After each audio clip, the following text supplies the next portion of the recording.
This is a Power BI report that allows you to select a record, enter a comment, and then save it so you can view it and store it so everyone who's using the report can see it and react to it. Hi, my name's Ned. This is my dog Jai. And today we're talking about a new feature of Microsoft Power BI called Translytical Task Flows.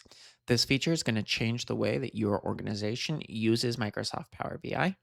And if you're interested in learning more about them, please consider subscribing. This is the third video in a row that I've made on this topic, and I'm currently working on a video series.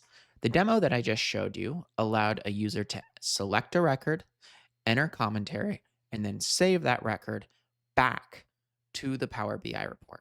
In a future video, I'll be showing you how to delete commentary and how to configure the report so you can edit commentary. So if you don't want to miss those, please subscribe. But with that said, let's jump into the report and take a look at how just this functionality is working. So it all starts with a Microsoft SQL database on Fabric. Now, this is not a Microsoft SQL warehouse. Trust me, I learned that one the hard way. I was trying to get this to work with the SQL warehouse for a really long time. But this is a Microsoft SQL database. And what I did is I created a table. I created a primary key that's automatically generated. I created a uh, comment date time field that essentially should be the date time that the comment's made, and then a user ID field, a sales PO field, and then finally a comment field. Now that we have this table in a Microsoft Fabric SQL DB, it's now time for us to create what's called a user data function. And I keep on calling them user defined functions, but it's a user data function. And this is essentially the Microsoft Fabric version of an Azure function. So it's Python. And the function is pretty straightforward.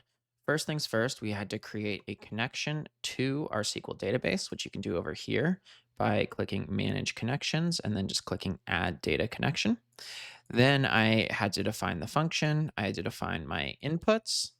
I then had to define my data, open a connection, create a cursor. Right here, I was doing some data validation to just make sure that my sales PO, it was actually a sales PO.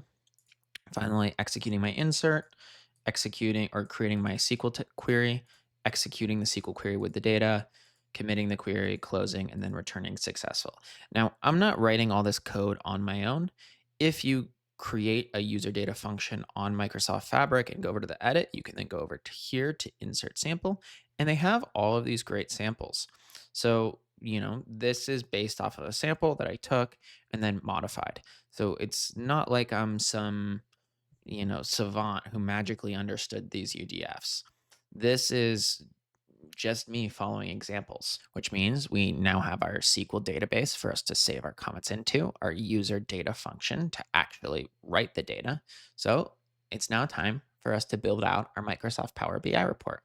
Now, this is where I got a little creative, but I don't think I did anything that complex. So let's take a look. And we're going to start somewhere that you might not think with the Power BI report, and that's our data model. So as you can see, here I have our sales fact table, and this table is imported off of an Excel file. Then I have our report comments table. Now this table is direct query out of that SQL database that we created.